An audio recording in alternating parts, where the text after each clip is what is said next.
Captain LeVar Daniels looked at the big screen in front of her. The blue light from it lit up her tired face. Her ship, the USS Defiant, floated around Earth like a guard watching over the planet. Lavra had just gotten a message to join an important meeting with leaders from all over the galaxy. She did not feel like being nice today. Lavra read through the newest list of things the Zeth Confederation wanted humans to do.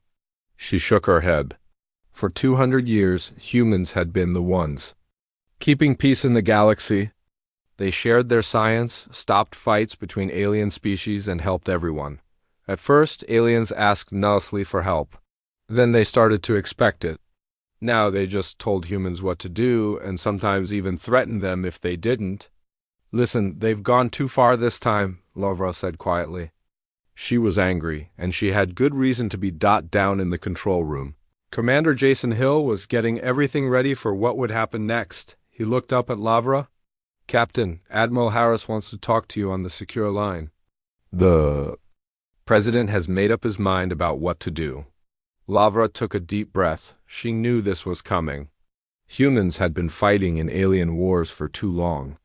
They had given up so much to help keep the galaxy peaceful. They called it the Greater Galactic Good. But last month, something terrible happened at the Proxima colony. The Galactic Council knew about a danger coming to the colony, but didn't tell the humans. Because of that, 3,000 people died. That was the final straw.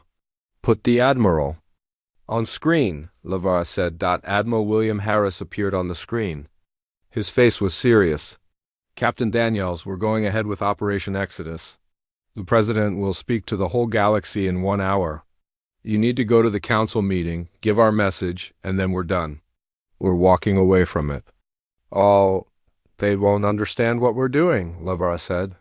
She wasn't asking a question, she was stating a fact. No, they won't, the Admiral agreed. Not until we're gone and they have to solve their own problems. Lavra went to her quarters to get ready for the meeting. On her desk was a picture of her family back on Earth. Her husband Sam worked as a teacher in New Chicago. Their daughter Allie was studying to become a doctor. Lavra hadn't seen them in person for almost a year. Such was the life of a human serving the galaxy. She thought about all the birthdays she had missed, all the times her family needed her, but she was away stopping some alien war or helping with some crisis on the other side of the galaxy. The aliens never seemed to solve their own problems. They always called on humans. Lavra changed into her formal uniform. As she did, she remembered what happened at Proxima Colony. It was a human settlement on a planet near the star Proxima Centauri. The colony was attacked by space pirates. Later, humans found out the Galactic Council knew the pirates were coming but didn't warn the colony. Why? Because some council members were making money from the pirates' activities. They let humans die for profit. When the news reached Earth, people were angry. Protests filled the streets. Families of those who died demanded justice. But the council just said they were sorry for the unfortunate incident and expected everything to go back to normal. But it wouldn't go back to normal. Not this time. Lavra left her quarters and walked to the shuttle bay. A small ship was waiting to take her to the Galactic Council station. As she boarded, she nodded to the pilot, Lieutenant Greg Martinez. Ready for this, Captain? Greg asked. No one is ready for this, Lieutenant, Lavra replied. But it needs to be done. The shuttle left the Defiant and moved through space toward the massive Galactic Council station. The station looked like a giant wheel spinning slowly in space. It had been built by humans 200 years ago as a place where all species could meet in peace. Now it had become a symbol of how the rest of the galaxy used humans. As the shuttle docked, Lavra saw ships from all the major species, the snake-like Zeth with their shiny, scaled ships, the crystal ships of the Tori, and the hive ships of the Vesperi. There were many others too. The galaxy had over 50 intelligent species, and humans had helped them all at some point. Lavra stepped off the shuttle and was met by Ryan Cooper, a human who worked at the council. Captain Daniels, the meeting has already started, Ryan said. They're not happy that Earth is late. They're about to get a lot less happy. Lavra said as they walked down the long hallway to the council chamber. The council chamber was a huge room with seats for all the different species. In the middle was a speaking area where representatives could stand and talk. As Lavra entered, she saw the room was full. All the important alien leaders were there. Council chairperson Zilthar, a tall Zeth with rainbow-colored scales, looked at Lavra with annoyance. Captain Daniels, Earth is late again. We have been talking about the problem in the Orion Arm. The Council has decided that humans will send their third fleet there to fix things. Lavra walked to the center of the room. All eyes were on her. She stood straight and looked at Zilthar. No, she said simply. The room got loud as all the aliens started talking at once. Zilthar's scales turned red, which meant he was angry. Captain, maybe you don't understand. This is not a request. The Council has decided, and Earth must obey, Zilthar said. I understand perfectly, Lavra replied. She took out a small device and pressed a button. Above everyone, a huge image appeared. It was President Daniel Carter. He was going to speak not just to the Council, but to every planet in the galaxy. To all thinking beings of the Milky Way, the President began. His voice was calm but firm. For 200 years, humans have been the backbone of this galactic community. We have stopped your fights, protected your borders, shared our technology, and died in your wars. In return, we have been used, manipulated, and betrayed. The aliens in the room started to whisper to each other. Some looked shocked. Others looked guilty. The Proxima Colony massacre could have been prevented, the President continued. The Council knew about the danger but said nothing because some Council members were making money from the pirates. They let humans die for profit. Lavra watched the aliens' reactions. Some were angry at being accused. Others couldn't look at her because they knew it was true. Therefore, President Carter said, as of this moment, humanity is leaving all galactic treaties, alliances, and responsibilities. We are going home. We are walking away. The room exploded with noise. Some aliens shouted. Others demanded to speak. Zilthar banged his staff on the floor, trying to get order. This is outrageous, he shouted. Earth cannot just leave its duties. Lavra waited until there was a pause in the noise. Then she spoke clearly so everyone could hear. We're not leaving our duties. We're leaving a relationship that has become one-sided and harmful. Humanity has given enough. But the consequences, began the Tory representative, his crystal body glowing with stress, will be yours to deal with, Lavra finished for him. For too long, we've sacrificed our people to solve your problems. No more. The President can't be serious, said the Vesperi representative, her many eyes blinking rapidly. This must be a negotiation tactic, Lavra shook her head. This is not a negotiation. The decision is made. As we speak, all human ships, colonies, and representatives are being informed. We're going home. And what of your responsibilities, your promises? Demanded Zilthar. What of yours? Lavra countered. You promised partnership. You gave us exploitation. You promised honesty. You gave us lies that cost human lives. Lavra turned to leave the chamber. The aliens were still shouting, demanding she stay, demanding explanations, making threats and promises. She ignored them all and walked toward the door she reached. She turned back one last time. Humanity joined the galactic community, hoping to find friends among the stars. Instead, we found users and takers. Now, you'll have to stand on your own feet. With that, Lavra walked out of the Galactic Council chamber. Behind her, the aliens were still shouting, but she didn't look back. She had delivered humanity's message. Now it was time to go home. As she walked back to her shuttle, Lavra felt a strange mix of sadness and relief. 200 years of human effort in the galaxy was ending. But maybe, just maybe, humanity could now focus on its own needs, its own people. The galaxy would have to learn to live without humans solving all its problems. And from the panic she'd seen in the council chamber, that learning process was going to be hard, but that wasn't humanity's problem anymore. They had stood up, they had walked away, and the galaxy trembled.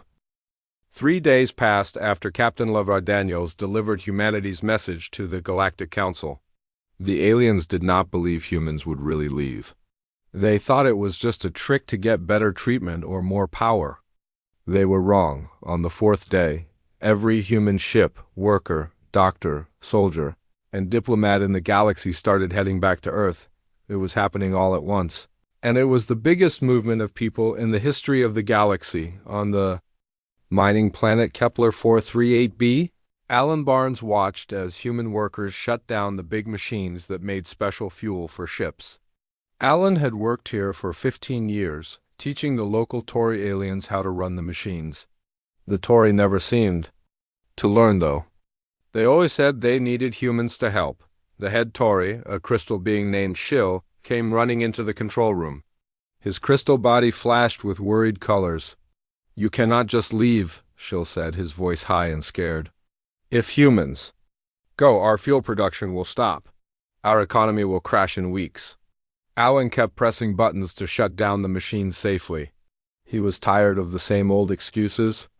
"We've been teaching you how to run these machines for decades. You always said you only needed us for advice. Time to prove it." Shill's crystal body turned a dark blue color, which meant he was very upset. "But your methods are special. Your ways of thinking are different." "Not that different," Alan said. "You just never had to try on your own before." All across the galaxy, scenes like this played out. On the medical station orbiting the Vesperi homeworld, Dr. Nina Garcia packed up her office. She had spent 20 years treating alien diseases and teaching alien doctors. Now she was going home. The head doctor of the Vesperi, a tall insect-like being named Zerdik, stood in her doorway. "Dr. Garcia, please reconsider. Our people trust human doctors. Many will refuse treatment if you leave." Nina looked at the alien doctor. "I've trained 50 of your people personally. They're excellent doctors. Your people just need to trust them." "But what about the new healing methods you were developing?" Zertak asked.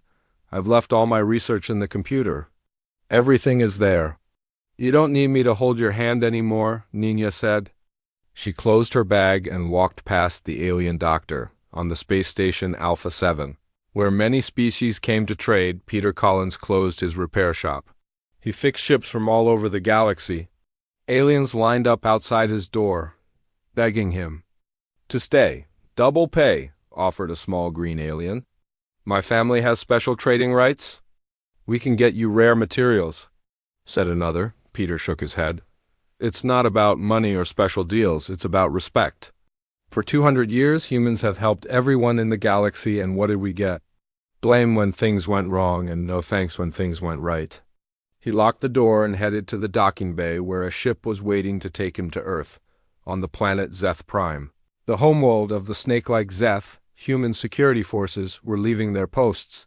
For over a century, humans had kept peace between the different Zeth tribes. Without them, old conflicts might start again. Officer Maria Lopez watched as her replacement, a young Zeth named Kraz, nervously took over the security station. "What if the mountain tribes attack the river tribes again?"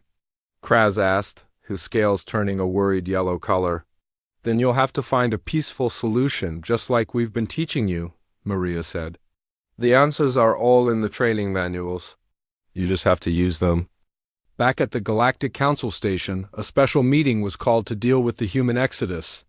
Leaders from all major species gathered to figure out what to do. They were scared and angry. Ambassador Henry Wilson attended as the last human representative. After today, there would be no more human ambassadors in the council. Council chairperson Zilther looked desperate. His scales had lost their usual bright colors and were now a dull gray. "Ambassador Wilson, you must make your people see reason. The galaxy needs humanity." Henry looked around the room at all the alien representatives.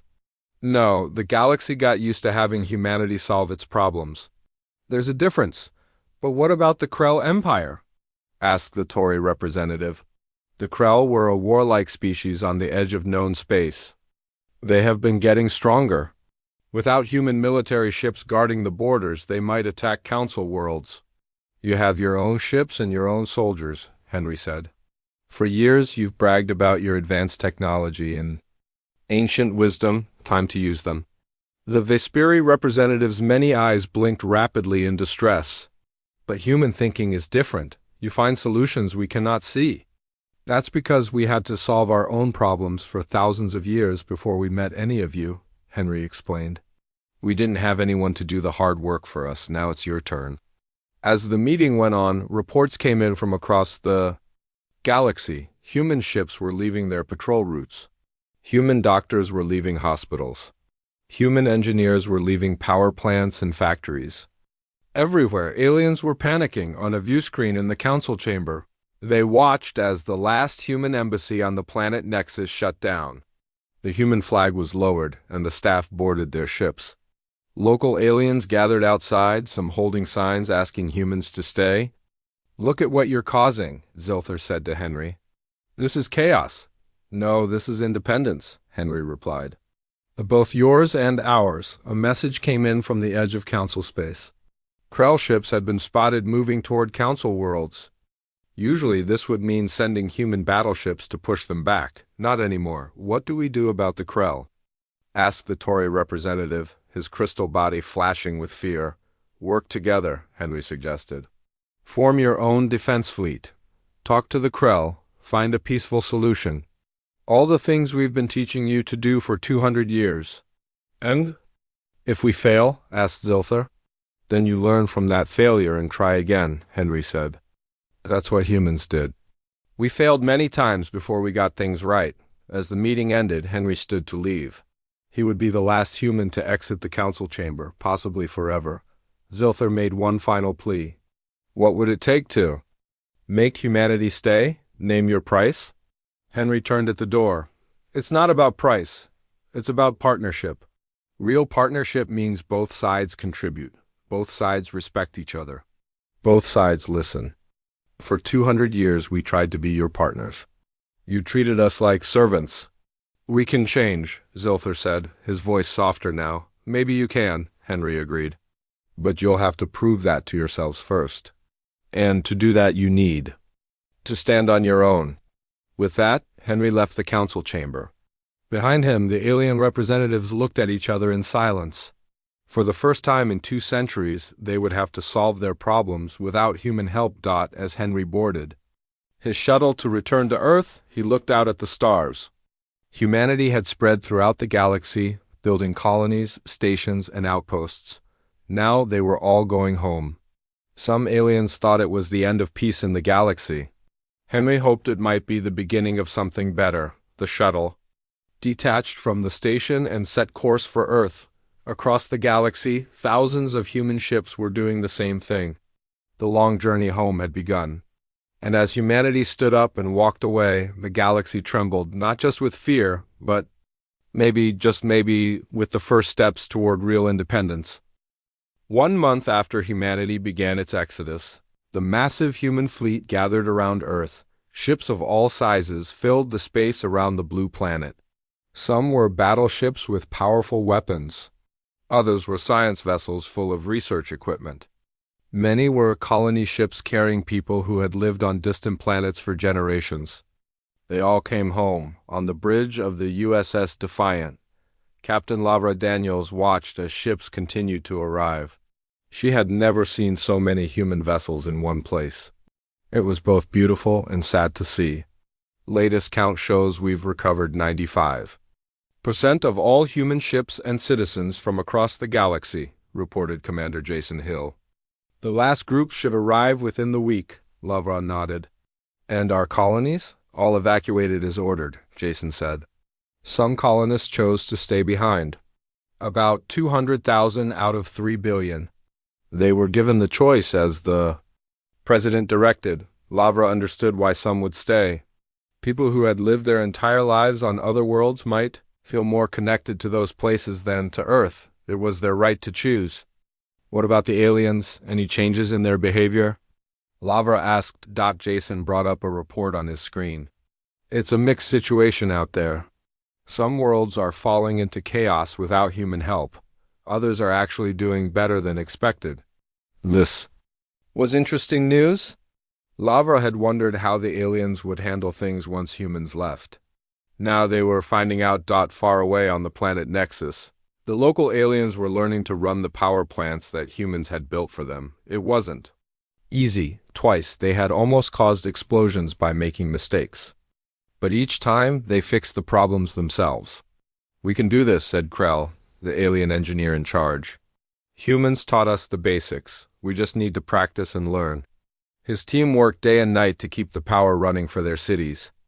They made many mistakes, but they learned from each one. Slowly, they began to understand the systems better. On the trade routes between star systems, ships were being attacked by space pirates. Without human patrol ships to protect them, merchants were afraid to travel. But then something unexpected happened. The Tori and the Vespiri, two species that had never gotten along well, joined their ships together to form protection groups. They began escorting merchant ships through dangerous areas. It wasn't as effective as when humans did it, but it was working well enough to keep trade going. At the edge of known space, the warlike Krell had indeed noticed that human ships were gone. They sent a small fleet to test the defenses of Council space. Everyone expected them to attack when they saw no human ships guarding the border. Instead, they found a mixed fleet of ships from 5 different alien species waiting for them. The aliens had put aside their differences and worked together for their common defense.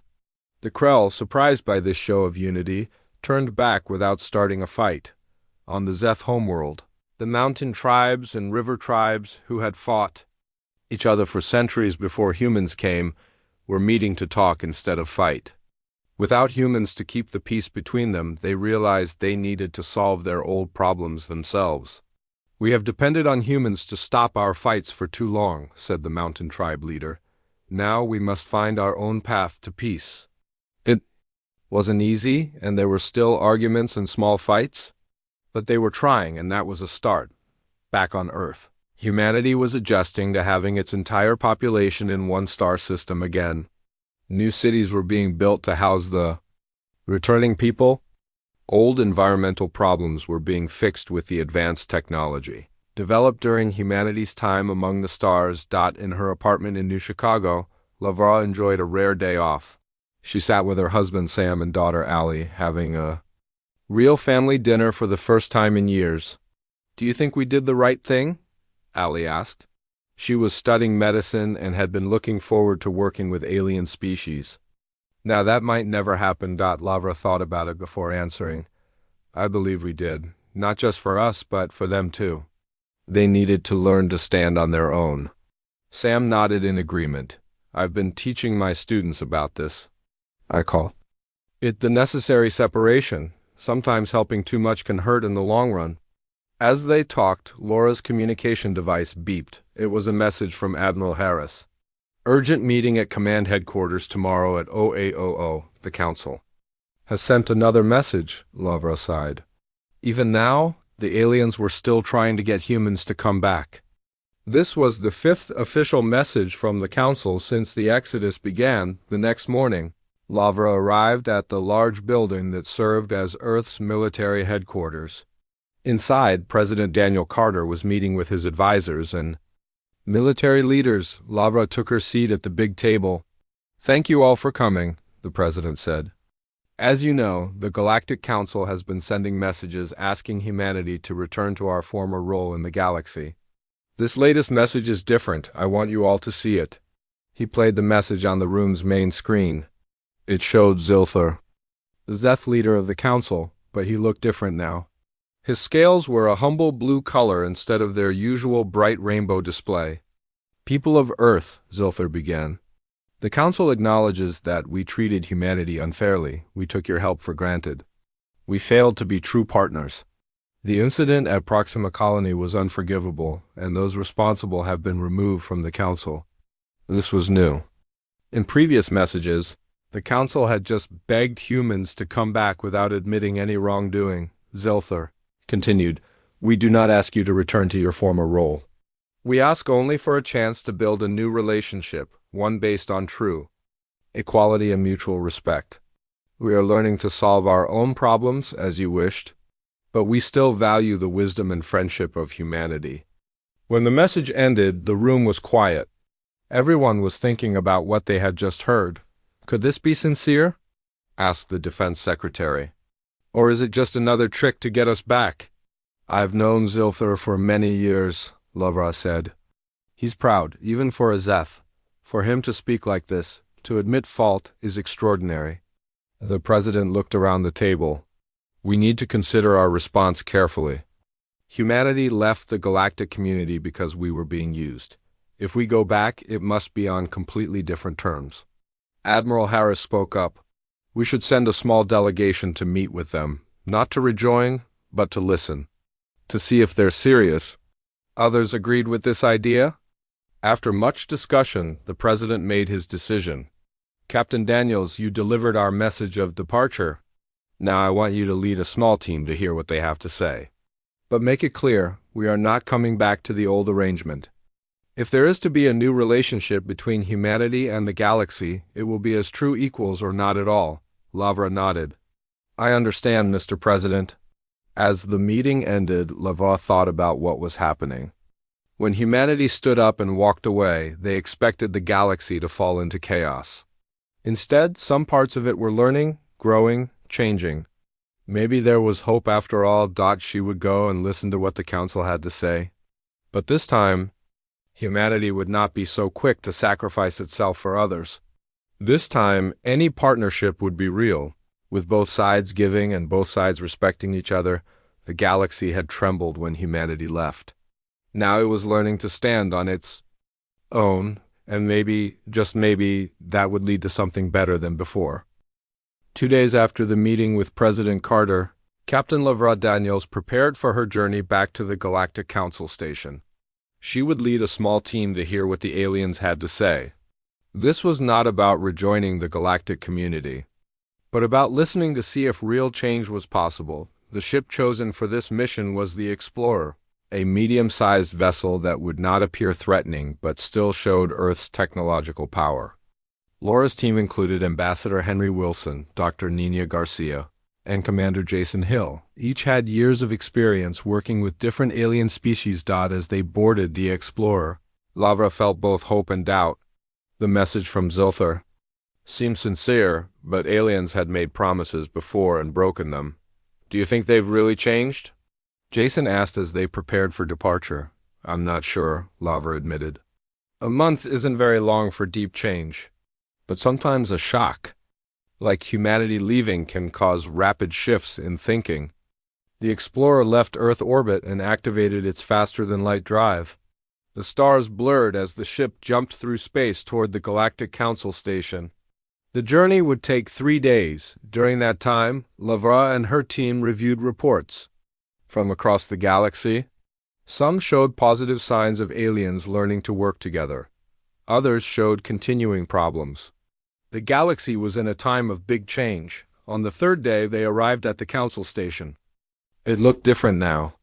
Parts of it seemed less well-maintained without human engineers to help with repairs. But it was still functioning. As their ship docked, Lavra noticed fewer ships around the station than before. Travel between star systems had decreased since humans left. Without human security ships, space travel was more dangerous. A group of aliens waited to greet them as they stepped off their ship. Zilthar led the group. With him were representatives from the Tauri, Vesperi, and several other major species. They all looked relieved to see humans again. Captain Daniels, thank you for coming, Zilthar said. His scales were still the humble blue color from his message. We are honored by your presence. Lavra nodded politely but did not smile. We are here to listen, Chairperson Zilthar. That is all we promise for now. Zilthar led them to a meeting room, not the Grand Council chamber where Lavra had delivered humanity's goodbye message. This was a smaller, more equal space with a round table. Everyone sat at the same level, which was new. Before, the council leaders always sat higher than others. Before we begin formal talks, Zilthar said, we would like to show you some changes we have made since humanity's departure. He activated a display screen showing different places around the galaxy. Lavra and her team watched with interest. The first image showed the border area where the Krell had tested defenses. Now there was a permanent mixed fleet of ships from many species guarding it together. We formed the Joint Defense Initiative, explained the Vesperi representative. 5 species contribute ships and personnel. It is not as strong as when human fleets guarded our borders, but it is working. The next image showed the medical station where Dr. Nina Garcia had worked. Alien doctors were handling all treatments. Now, and while they weren't as quick or skilled as human doctors, they were managing. Our medical training programs have been expanded, said the Tory representative. We are sharing knowledge between species instead of keeping medical secrets as we once did. More images followed. Trade routes protected by mixed species patrols. Power plants run entirely by local engineers. Peace talks between groups that have fought for centuries. We do not show you these things to claim we no longer need humanity, Zilther said. We show them to prove we took your message seriously. We are learning to stand on our own. Lavra and her team exchanged looks. This was more progress than they had expected to see. These are positive steps, Lavra acknowledged. But they don't erase what happened at Proxima Colony or the years of taking humanity for granted. Zilther's scales darkened with shame. No, they do not. Nothing can erase those wrongs. But we have taken action against those responsible for the Proxima tragedy, he showed another image. 3 former council members in prison cells. They had been the ones who knew about the attack on Proxima Colony, but said nothing because they were getting money from the pirates. They have been removed from power and will face justice, Zilther said. Their wealth has been taken and will go to the families of those who died at Proxima. This was significant. The council had never punished its own members before, no matter what they did. These are all important changes, Ambassador Wilson said. But what exactly are you asking of humanity now? The alien representatives looked at each other. Then Zilther spoke. We are not asking you to return to your former role as the galaxy's problem solvers. We recognize that was unfair and unsustainable. What then? Lavra asked. We propose a new kind of relationship, said the Tory representative. One based on true partnership and mutual benefit. Limited cooperation in areas where both humanity and other species gain something valuable. Dr. Garcia leaned forward. Can you give us an example of what that might look like? The Vesperi representative nodded. For instance, joint scientific research. Humans have ways of thinking that are different from ours. Together, we might solve problems neither could solve alone. Both would benefit from the discoveries. Or cultural exchange, added another alien. Not one way as before, with humans always teaching us, but true sharing in both directions. Lavara listened carefully. This did sound different from the old relationship, but she remained cautious. Words are easy, actions are what matter. We agree, Zilther said. That is why we are not asking for an immediate answer. We propose a trial period. Small cooperative projects between humans and other species. Limited in scope and duration, each side contributing equally. And at the end of this trial period? Commander Hill asked. We evaluate together, Zilther replied. If both sides feel the new approach is working, we can expand it. If not, humanity remains separate with no hard feelings. This was unexpected. The old council would never have suggested such a careful, step-by-step approach. They would have demanded humanity's immediate return to its former role. Lavra looked at her team members. They all seemed cautiously interested in the proposal. We will take your suggestion back to Earth, Lavara said. Our leaders will consider it.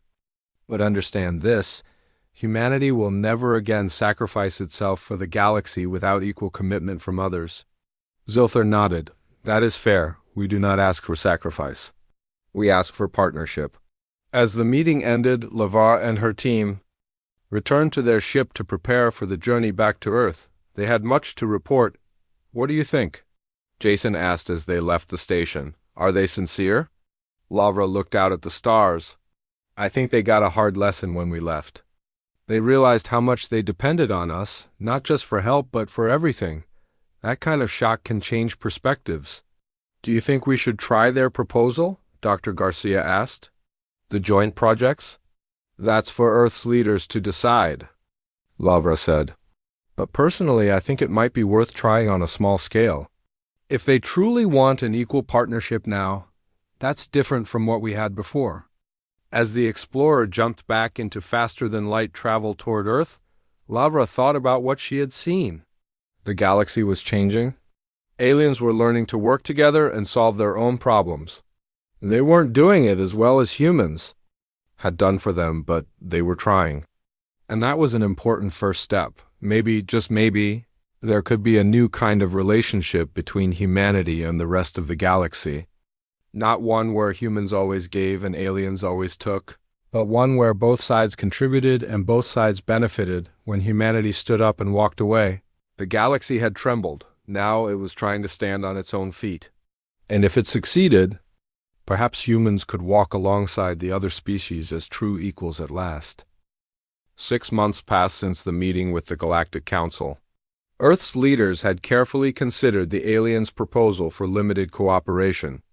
After much debate, they agreed to try a few small joint projects as a test. These would be closely watched to make sure both sides were truly working as equals. Lavra Daniels had been promoted to admiral and now oversaw all of these trial projects. Today, she was visiting the first joint research station built since humanity's withdrawal from the galaxy. The station orbited a neutron star that both humans and aliens wanted to study. It was called Unity Station, a name that showed hope for the future. As Laura's shuttle approached the station, she could see it was different from the old human-built stations. This one had been designed and constructed by both humans and aliens. Working together, it had areas suited for each species and shared spaces where they could work side by side. Inside the station, Lavra was greeted by the human director, Dr. Frank Morgan, and his alien co-director, a Tory scientist named Real. "Admiral Daniels, welcome to Unity Station," Dr. Morgan said with a smile. "We're making good progress here." Real's crystal body glowed with calm blue light. Indeed, the combination of human creativity and Tory precision has led to several breakthroughs. "Already," Lavra nodded. "Show me what you've been working on." They took her on a tour of the station. In one lab, human and Vesperi scientists worked together studying the neutron star's unusual radiation patterns. In another, human and Zeth engineers were developing new shield technology that could protect ships from the intense radiation. The key difference now is that everyone contributes, Dr. Morgan explained. Before, aliens would often wait for humans to solve problems. Now they know that's not an option, Real agreed. "My people used to think humans had all the answers. Now we understand that we each have different strengths. Together we find better solutions than either could alone." Lavra was pleased with what she saw, but she remained cautious. One good project didn't mean the entire galaxy had changed. She needed to see more evidence. After visiting Unity Station, Lavra traveled to a planet called New Harmony.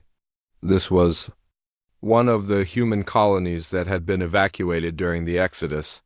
Now it was the site of another experiment in cooperation. When humans left New Harmony, they took most of their technology with them. The planet's climate control systems began to fail without maintenance. The local Zeth population faced serious problems as the weather became more extreme. Rather than just fixing things for them, Earth had sent a team to teach the Zeth how to repair and maintain the systems themselves. Humans worked alongside Zeth engineers, showing them how things worked instead of just doing it for them. Lavra met with Susan Price, the human team leader, and Kraz, the Zeth in charge of their workers. Lavra remembered Kraz from the Exodus. He had been a nervous security officer then, worried about keeping peace without human help. Now he seemed more confident. "How is the project going?" Lavra asked as they walked through the main climate control facility. "There were challenges at first," Susan admitted. "The Zeth wanted us to just fix everything quickly. We had to explain that wasn't the point." Kraz's scales shifted to a thoughtful green color. It was frustrating at the beginning. "We were used to humans solving problems immediately. Learning to do it ourselves takes longer. But now we understand the systems better than we ever did before." "And when we leave?" Lavra asked.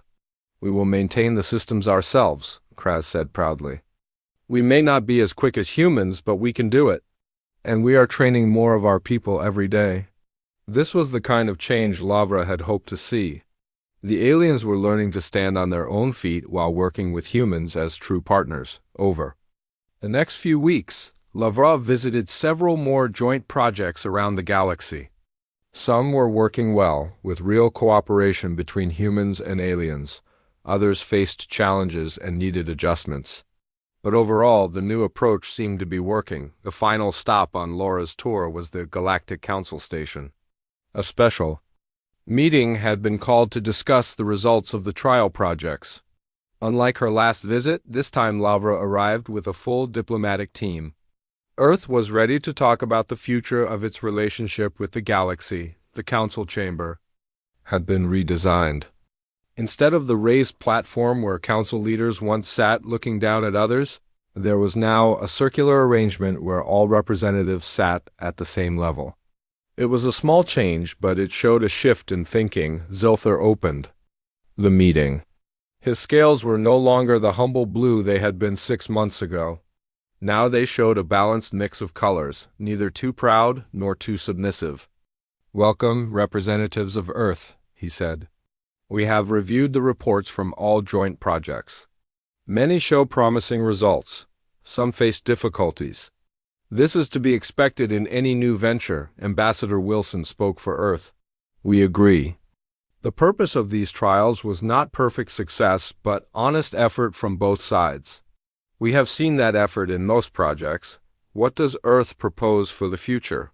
Asked the Vesperi representative. We suggest continuing the current projects and adding a few more of similar size and scope, Wilson said. We still need time to build trust and develop working relationships. Lavra noticed that many of the alien representatives seemed disappointed. They had probably hoped Earth would agree to rejoin the galactic community fully. But that was not going to happen, at least not yet and not in the old way. Some of you look disappointed, Lavra said, speaking up. But consider how far we've come in just 6 months. Before humanity's withdrawal, the relationship between Earth and the galaxy was broken. Now we're building something new, something better that takes time. Zilthar nodded. Admiral Daniels is right. We rushed too much in the past. We expected humans to solve every problem immediately. We must be patient now. The meeting continued with discussions about which new projects to start. There would be more joint research, some cultural exchanges and limited trade agreements.